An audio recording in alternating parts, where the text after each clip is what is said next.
Саламатсыздар ма, құрметті көрермендер? Бүгінгі біздің тақырыбымыз жаңа жылға байланысты Ақшақардың бас киімі кокошник туралы. Бірінші ескез бойынша каркасын жасап аламыз. Жерін тігілмейді аяқ жақтар. Өйткені ол жерден кокошник кіру керек. Сондықтан мына шетінен бастап бүйтіп тігіп шығамыз. Осының шетінен тіге береміз. Бұны сеткіні сызуы мүмкін емес. Сызуға болады, бірақ көзіміз қатты көрмейді оны. Сондықтан осылай астына қағаз қойып тіккен оңайырақ болды. Кете бересіздер.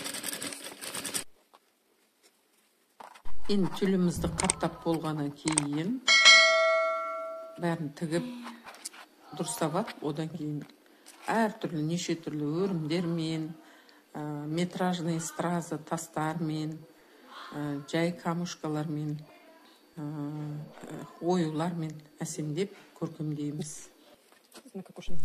Енді кокошнигіміздің маңдайшасын тюльден жасау үшін, тюль сеткадан тура қабақтың ортасына дейінгі ұзындығы, биіктігі 9 сантиметр болады. 2 құлақтан жоғары қарай өлшесе 22 сантиметр болады. Соның бәрін жаңағы тюль сеткадан кесіп дайындап аламыз. Арқасы 29-30 сантиметр, бұлай 2 құлақпен ортасы 25-30 сантиметр сондай болады. Енді маңдайшасын жаңағы өлшемімізбен турағып кесіп алып, тесмасын бәрін тігіп, мына кокошнигіміздің алдына тігіп тастаймыз. Одан кейін арқасын, тоже артқа қалпағын тігіп, сразу резинкасын орнатып, тігіп тастаймыз. Бұл көпшіліктің сұрағы бойынша қазақша Ақшақар.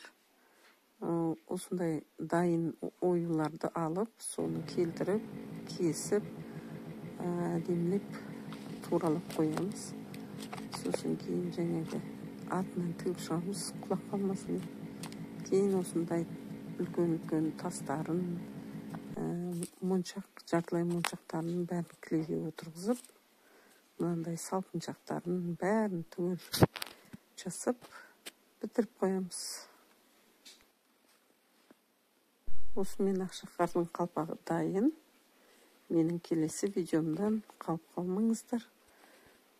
Жазылып қойыңыздар, тіркеліп, өздеріңіздің пікірлеріңізді қалдырып отырыңыздар.